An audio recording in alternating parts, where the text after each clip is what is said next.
Margaret is celebrating her birthday surrounded by her family. Everything looks perfect. Her family is there, gifts, toasts. But behind the smiles is something else. Something she can only feel in the back of her mind. Margaret was sitting at a large oak table covered with a snow-white tablecloth.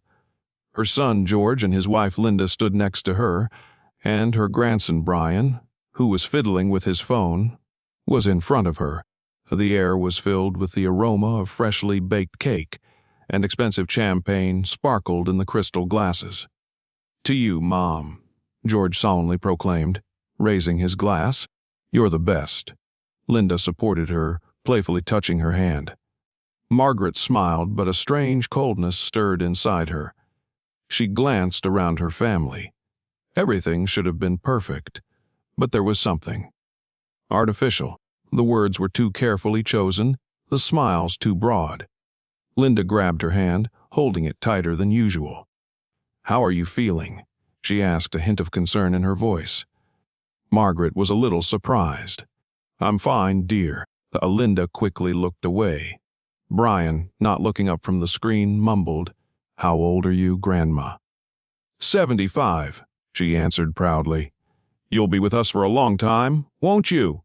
"Brian!" George cut him off abruptly. Margaret tensed. What did he mean by that? Suddenly she was dizzy. "Mom, are you feeling okay?" Her son sounded too concerned. "I'm a little dizzy. And Oana, that's normal at this age." Linda added quietly, smiling, but her eyes remained cold. Margaret felt anxiety rising inside her. She noticed Linda and George exchanging quick glances. It's okay, Mom." "Just don't worry," George said gently. But her heart was racing. Linda quickly changed the subject in George, and I would like to talk about your real estate, Mom. Margaret was alarmed. "What do you mean?"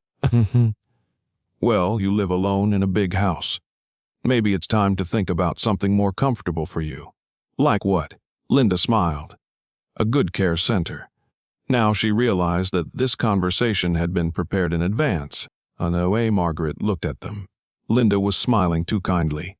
George was clutching his glass tensely. Brian was typing something on his phone, his eyes fixed on the screen. She felt cold. Why were they behaving like this? What were they up to? And what was the meaning of that strange look George had just given her plate? The morning after the celebration, she opened her jewelry box to check for the antique brooch her husband had given her years ago. But it was not there. She went through every box, looked in every drawer, but the brooch was gone. "That's strange," she muttered, trying to remember the last time she had seen it. Margaret decided to ask Linda. "Linda, have you seen my brooch by any chance?" she asked casually during lunch. "Which one?" "The one that was in the box in my bedroom." Linda finally looked at it, and a subtle shadow passed through her eyes. Margaret, it can be hard to remember things as you get older. Maybe you just put it somewhere." Her voice was soft, but there was something unpleasant in it, a hint of distrust of her own memories. In the evening, as she passed George's office, Margaret overheard fragments of conversation. She paused. "Give her some time. We're doing the right thing." Something tightened in her chest. She stepped back quietly. The next day, Brian was sitting in the kitchen, staring at his phone again. "Darling," Margaret said to him, trying to sound casual. "What?" "You said something yesterday about how old I was. Did you mean something specific?" The guy finally looked up. "No, just I saw a video on TikTok about old people living longer than they should, and that society has a hard time supporting them." Margaret felt a chill run down her spine. "And you think so? Mead?" He laughed. "No, Grandma, they're just memes." But there was no real denial in his voice. The next morning, Margaret opened her box of medicines as usual, and they were a different color, and her heart was beating faster. She took one pill and brought it closer to her eyes. They seemed different from the ones she took every day. She decided not to take them for now. In the afternoon, Margaret called her old friend Helen. "Have you ever noticed that your things are disappearing?" Oh my God, Margaret, I have. My son has been hinting that I forget things. But I'm not that stupid. And your house. Did they say anything about it? Helen held her breath. They say it's the best thing for me. Margaret clutched the phone in her hands. She couldn't sleep for a long time that night. George, Linda, Brian. Something was going on, and she had to find out what it was. Margaret didn't know all the details yet, but one thought had already begun to grow in her mind. Maybe these were not just random things. Maybe they were really waiting for her to leave. Margaret had no proof yet, but her heart told her that something was wrong. She decided to act. She could no longer ignore these strange hints and suspicions. It was time to set the record straight. Margaret waited for her son in the living room. "George, please sit down," she said as he entered the room. "Is something wrong, Mom?" He asked, though his voice was not concerned, only irritated. "What do you mean?" He frowned. Things are disappearing. The medicine doesn't look the same as it always does, and you're on the phone talking about some plans that involve me." George exhaled loudly, as if he was tired. "You're just getting older, and it's normal." George, her voice trembled. "I'm not crazy, but you've become," he chose his words, "suspicious. Because there's something to be suspicious about." George stood up and ran a hand through his hair, irritated. You need to rest, Mom. We all care about you." Margaret just looked at him silently. He walked away, leaving her in even greater anxiety. Margaret was sitting in the garden when Myrta, their housekeeper, approached her. "Miss Margaret, can I see you for a minute?" She nodded. Myrtle sat down next to her and looked around as if to see if anyone was listening. "I don't want to pry, but I heard Ms. Linda talking to someone on the phone. She was saying," Myrtle trailed off as if afraid of her own words. "What did she say?" "That everything would be settled soon, and that you wouldn't notice how things would change." "Are you sure?" "Yes, ma'am." Margaret lowered her head. That evening, Margaret went into the bathroom and saw her medicine on the shelf. She looked at the bottle carefully. Something made her look at the expiration date, and then she froze. The dates did not match. Someone had switched her pills. Margaret couldn't keep quiet any longer. She walked into the kitchen where Linda was cutting something on the board. "We need to talk," she said firmly. Linda didn't even look up. "Again. I know about your conversations. I know about the medication." This time Linda froze as she slowly put the knife down on the table and looked at Margaret. "What do you want to say? What are you all waiting for?" Linda remained silent. Speak," Linda sighed, as if she had decided something. "Or do you really want to know?" And the woman smiled coldly. "George is having a hard time. The house is big, the taxes are high. We're just trying to hasten the inevitable." Margaret felt her legs give out. "What did you say?" "We weren't going to do anything terrible. Just new pills. They make everything softer." Margaret dropped the cup she was holding. "You wanted to kill me." Linda came closer, her voice almost a whisper. "We wanted to do it humanly." Margaret stepped back. You all wanted me dead." Linda looked directly into her eyes without a shadow of pity. Now Margaret knew the truth. But what could she do? Who could she trust? The next step would be crucial. Margaret felt her world falling apart. Her own family was waiting for her to die. She could not let that happen. She had to find evidence that would help her defend herself. One thought kept running through her mind: if they wanted to get rid of her, then there was something they really needed. Margaret hardly slept at all. Every rustle in the house made her jump. What if they had already done something with her money? She remembered George signing some papers 2 weeks ago. She hadn't thought much of it then. But now, she had to know the truth. Early in the morning, while everyone was still asleep, Margaret snuck into George's office. She knew the office well. Her late husband had once worked there. But now everything was different. On the desk were new documents she had never seen before. And there was a safe in the corner. Margaret held her breath. She knew the code. Her husband had never changed at George's year of birth. Her hands trembled as she punched in the numbers. The safe clicked. It opened. Margaret began to pull out papers, leases, bank accounts, and here was the most important one, her will. She reread the lines, and her heart sank in horror. Will said that she was leaving her entire house and assets to George. But the date of signature, she had never signed it. It was a forged document. Suddenly there was a sound of footsteps outside the door. Margaret quickly put the documents back and closed the safe. The door opened. George stood in the doorway, his eyes narrowed. "What are you doing here, Mom?" Margaret forced a smile. "I couldn't sleep. That I thought I might find my father's old diary." George stared at her longer than necessary. "At this hour, I'm old, I'm allowed," he hummed. "Go to bed, Mom. You need your rest." Margaret nodded silently and went out. But she knew she had been spotted. Now she was in even greater danger. Margaret decided to contact an old family friend, Mr. Williams, a notary public. She dialed his number. "Hello? Thomas, it's Margaret. I need your help." He was silent. "What's wrong? I suspect my will is forged." Silence. "Come to my office tomorrow morning." "But, Margaret, be careful." Margaret felt that if she made even one mistake, she would not be allowed to get out of this trap alive. But she could not stop. Margaret knew that her will had been forged. She knew that her family was not just waiting for her to die, they were planning it. She had to act quickly. But her every move was now under scrutiny. Margaret woke up early.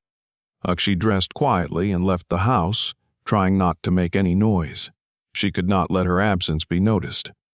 Notary Thomas Williams saw her without delay. "Margaret, have a seat." He gestured to her in the office, as she held the documents with trembling hands. Williams studied the papers for a long time. "It's a forgery," he finally said. Margaret felt her heart sink. "They tried to rob me of everything." Williams looked up at her with a serious look. "That's not all. If they are that determined, they can do something much worse." Margaret nodded silently. She had already realized that. When she returned, the feeling of anxiety was almost physical. Linda was standing at the kitchen table, looking at her closely. "Where have you been, Mom?" Margaret smiled slightly. "I went for a walk. The air is fresh." Linda narrowed her eyes. You're not supposed to go out unaccompanied. It's not safe." At dinner, Margaret noticed that Linda didn't eat. She just watched. When Margaret picked up her fork, she was afraid. Something was not right. She put down her utensils and looked up. "Why aren't you eating, Linda?" The woman smiled slightly. "I'm not hungry." Margaret looked at the plate. "I'm sorry, I don't have an appetite," she said, pushing the food away. Linda's eyes narrowed slightly. In the evening, George came into her room. "Mom, you're acting strange." She met his eyes. "And you, George? You're even weirder." He looked at her silently. Margaret didn't answer. George sighed. "Mom, I don't want to hurt you, but we can't wait forever." Her heart skipped a beat. "Wait." He nodded. It would be easier for everyone. You're not going to live forever anyway." Margaret realized she had little time left. If she didn't get away, she wouldn't live to see the morning. Margaret realized that she could not wait any longer. She had to escape. But how? All her movements are controlled. All the doors are locked. Her phone has been taken away. She's alone. But she was not going to die. Margaret knew the front door was locked. But the window in her room was not. She cautiously approached, lifted the curtain and looked down. The second floor. It was high, but if she fell on a flower bed, she would survive. The main thing is not to make noise. She put her hands on the windowsill when she saw a small red sensor in the corner of the frame. The alarm. She gritted her teeth. If she opened the window, the alarm would go off, and George and Linda would be here in no time. As she stepped back, she had to do something else. Suddenly it occurred to her as though the storage room is on the first floor. There is a back door, but the key to the pantry is always kept in a drawer in the kitchen. She needs to go there and do it unnoticed. It is night. The house is immersed in silence. Margaret tipped us out of the room, stepping carefully so that the floorboards don't creak. Her heart was pounding in her chest as she reached the kitchen, opened the drawer, and the key was there. She almost breathed a sigh of relief, but then, behind her, the door creaked open. Linda. Margaret froze. Linda stood in the doorway in a long robe, her eyes scrutinizing her mother's face. Margaret tightened her grip on the key. Linda remained silent, her gaze dropping to the open drawer. Margaret tensed. Do you really think you can get out of here? Linda slowly moved closer. Margaret felt anger boiling in her chest. Do you really want to kill me? Linda sighed. Mom, it's inevitable. Why prolong it? Margaret stepped back. On a suddenly, she threw a glass on the table at Linda. The glass shattered on the floor, and Margaret seized the moment to grab the key and run. Linda screamed, George. But Margaret was already running to the pantry. Margaret put the key in the lock, turned it. The door gave way. The cold night air splashed into her face. She broke free. Margaret ran into the darkness. She was still alive. But for how long? Margaret thought she had escaped. She believed that everything would change now. But the worst was just beginning. She didn't know that the truth she was about to discover would be worse than death itself. She ran without looking back. The darkness swallowed her silhouette. The city was asleep. Finally, she reached an old motel on the outskirts. Cheap, dirty, but no one would find her there. She paid cash, locked herself in a room, and sat down on the bed. Only now did she realize how much her hands were shaking. In the bag she had managed to grab before escaping was a small black notebook. She'd found it in George's office a few weeks ago, but hadn't given it much thought at the time. Margaret opened it and her heart sank. On the first page were lists of bank transfers. Tens of thousands of dollars. The money was going to an overseas account. To whom? Margaret continued reading. A few pages further on there was another entry, an insurance policy, in whose name? Margaret saw hers and her heart sank. $1,200,000. If she died, George and Linda would get that money. Margaret felt a chill run through her. Her death had been planned. She had to act. But who could she trust? The police. They might not believe her. An old friend. Her sister, whom she hadn't seen in years. Margaret pulled out the phone she had bought at a neighborhood store and dialed the number. The rings went on forever. Finally, the other end answered. Hello, she inhaled. Sarah. It's me. Sarah came to pick her up an hour later. They sat in her car, parked outside the motel. Margaret told her everything. When she finished, Sarah was silent. Are you telling me that your husband and daughter, they want to kill me? Margaret whispered. Sarah gripped the steering wheel nervously. Margaret took out George's notebook and handed it to her sister. Sarah took the book and looked through the pages. Her face turned pale. This is serious.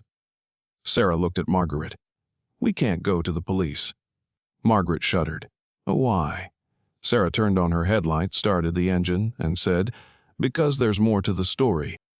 Margaret sat in the darkness of the car, her hands clasped together, her heart beating so hard she thought it would burst through her chest. Sarah had said that there was more to the story. But what did she mean?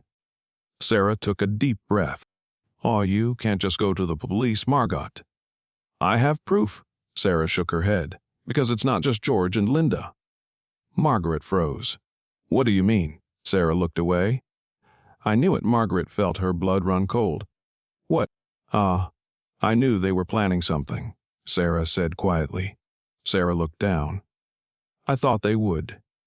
Change their minds. Margaret wanted to scream. She had confided in her sister. How could you? Margaret's voice trembled. This is my family. This is my daughter. Sarah threw up her hands. I didn't know they would go this far. Margaret could feel the anger building inside her. She had trusted these people. All her life she had believed she was loved. And now it turns out that they were all waiting for her to die. Sarah closed her eyes. Yes, and you did nothing. I didn't know what to do, Margaret screamed. For the first time in days, the fear receded. And I can't just sit here and wait for them to find me, Margaret said. Sarah nodded. We have to act. The police. Margaret began. Sarah interrupted her. They have connections. If we leave now, they'll know. Margaret clenched her fists. What do we do? Sarah turned on her headlights. I know someone who can help. Margaret looked at her sister. Are you sure? Sarah gripped the steering wheel. No, Margaret sighed.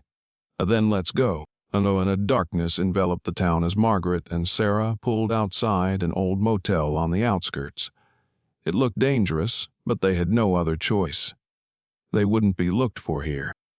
Sarah nervously clutched her room key. He'll be here an hour. Margaret looked at her. What if it's a trap? Sarah closed her eyes. We have to take the risk. An hour later, the door opened and a tall, hooded man entered the room. His face remained in the shadows, but his voice was low and calm. You have exactly 10 minutes. Start talking. Margaret took a deep breath. My family wants to kill me. The man showed no emotion. That's a serious accusation. Do you have any proof? Margaret pulled out a flash drive. There are recordings of their conversations. The man took the flash drive, inserted it into his laptop, and silently looked through the files. His face finally took on an interested expression. This is enough to put them away. Sarah breathed a sigh of relief. So what do we do? The man closed his laptop. I can help you disappear. Margaret froze. What? You have two choices, so either you trust the police or you trust me. Margaret glanced at Sarah. We can't just run away, Margaret exclaimed. Sarah shook her head in denial. The police will not help us. Margaret knew her sister was right. But could she trust this man? How did I ever get into this situation? Margaret clutched her head. Her own daughter. Her own husband. They all wanted her dead. You don't have much time, the man said calmly. Margaret gritted her teeth. She would not let them win. Margaret looked at Sarah. We accept your help. The man nodded. Then we'll have to act quickly. You need to change your names, leave your phones behind, and forget your past lives. Sarah looked at Margaret with concern.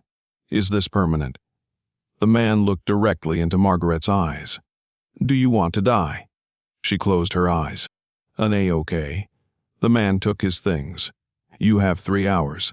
Then we're out of here. Margaret took one last look in the mirror. It was her final step. A clap of thunder cut through the night silence as Margaret got out of the car. She stood in front of the house she had once called home. Rain dripped down her face, but her heart was hot with rage. It had to end today. Sarah squeezed her hand. Are you sure? Margaret nodded. I can't just run away. They have to answer for everything. The hooded man sighed. Then we'll have to act fast. He opened the trunk and handed her a small device. It's a microphone. Be careful. The door was unlocked. Margaret went inside, feeling cold in her chest. Her husband, daughter, and 2 strangers were sitting in the living room. You. The husband was surprised. Margaret smiled. Did you miss me? She walked slowly to the center of the room. I know everything. The man clenched his fists. What are you talking about? Margaret looked at her daughter. I know what you were planning. The daughter looked away. Mom, it's not like that. Margaret pulled out her phone and pressed a button. A recording of their conversation came through the speaker. If she dies, the money is ours. You were listening to us. The man shouted. Margaret held his gaze. You've put yourself in a trap. Her daughter cried. Mom, I didn't mean to. But Margaret no longer believed her. At that moment, the police appeared at the door. The man rushed to the back door, but they grabbed him. The daughter clenched her hands into fists. Mom, I'm your daughter. Margaret turned away. And you wanted me dead. As they were being led to the car, Sarah ran to her sister. Margaret closed her eyes. For the first time in years, she felt relieved. She looked up at the sky. The rain no longer seemed cold. This story was over, but a new life was ahead.